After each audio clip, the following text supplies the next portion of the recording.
Hey, Internet! Did you know in 1938 Earth was invaded by aliens? Well, at least so we thought. Radio broadcaster Orson Welles gave the War of the Worlds speech as a Halloween special. This uninterrupted broadcast caused people to believe that Earth was being invaded by Martians. Grave announcement to make. Incredible as it may seem, both the observations of science and the evidence of our eyes lead to the inescapable assumption that those strange beings who landed in the Jersey farmlands tonight are the vanguard of an invading army from the planet Mars. This is what people heard as they tuned into the Columbia Broadcasting System on October 30th, 1938. This just raises the question, could a War of the Worlds happen today? I don't mean an invasion by beings from outer space, but a radio broadcast that was so real, people believed it to be true? Probably not.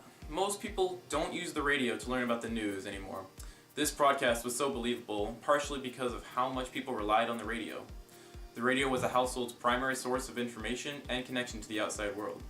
During FDR's presidency, he would give evening radio addresses to the public, his fireside chats, discussing his policy decisions about the war and legislature on the home front. This was one of the first major radio broadcasts heard by many Americans on the radio. The FM broadcast system, invented by Edwin Armstrong, paved the way toward the development of the television. As the TV became more readily available through mass production and price reduction, it grew in popularity as the new primary source of information and entertainment at this time, eventually leading to the death of the radio. If a public broadcast happened today about the invasion of Earth by aliens, would there be mass hysteria about Earth's impending doom? Once again, probably not, because the TV is the most popular source of information now. There was a time when TV broadcasts could have convinced the public, similar to the radio, when television was only a handful of stations. Now, there are thousands of different stations. Just as the radio fell in popularity to the television has now fallen to the internet, which is now the most used source of information and entertainment. Today's internet is readily available, as easy as a button push away. The original use of the internet, however, is not what it is used for today.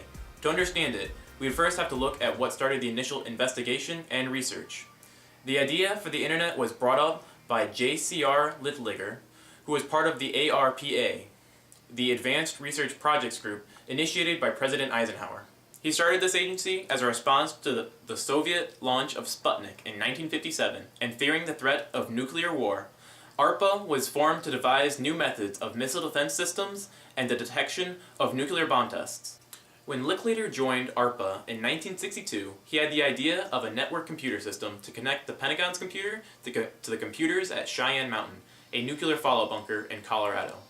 The original use of these networks computers was to send packages of data back and forth to the computers across the country so that anyone could easily access data and programs at any site.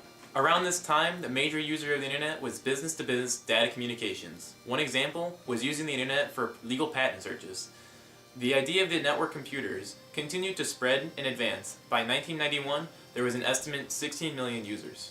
The amount of users on the internet grew rapidly, and in 2000, there are 407 million users. In 2001, the website Wikipedia was launched, bringing one of the most used sources of information to the internet. In 2003, the first major social networking site was launched, MySpace, which was initially started as a data storage and file sharing, transitioning into a social networking site in 2004. MySpace quickly grew in popularity and in 2006 surpassed Google as the most visited site in the world. Eventually, a new social networking site surpassed MySpace in 2008, Facebook. Facebook continues to have a major impact on the world, changing the way we communicate.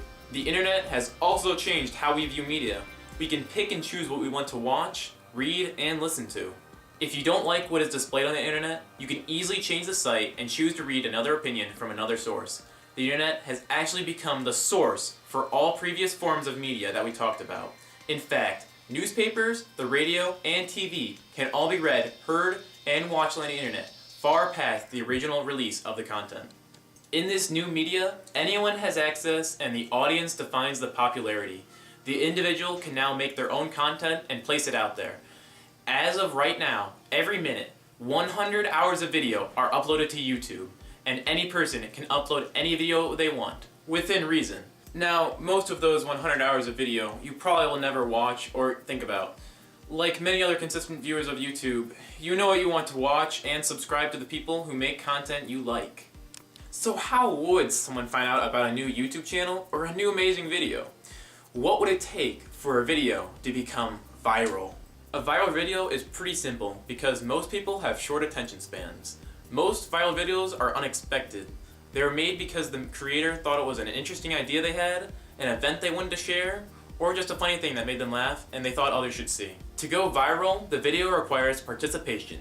Community participation allows us to become a part of the video by spreading it or by being creative and doing something with this video. This creativity can inspire new derivatives that spread like the original, which further increases the participation we have in a video, like a virus. From the beginning of mass media broadcasts, people all over have listened to events that happen on the other side of the world, connecting them all together.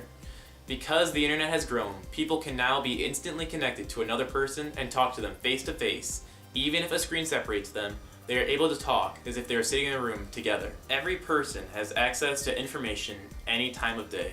Just as Orson Welles' War of the Worlds broadcast reduced many Americans to terror, the internet seemingly controls our world and forces us to act. Today, without this technological advancement, we become frightened when the internet is down. So how much does it really dictate our lives instead of us dictating to it? If there was a viral outbreak of tweets, Facebook status updates, Vines, and Snapchats, could we have another War of the Worlds? Maybe. Thanks for watching.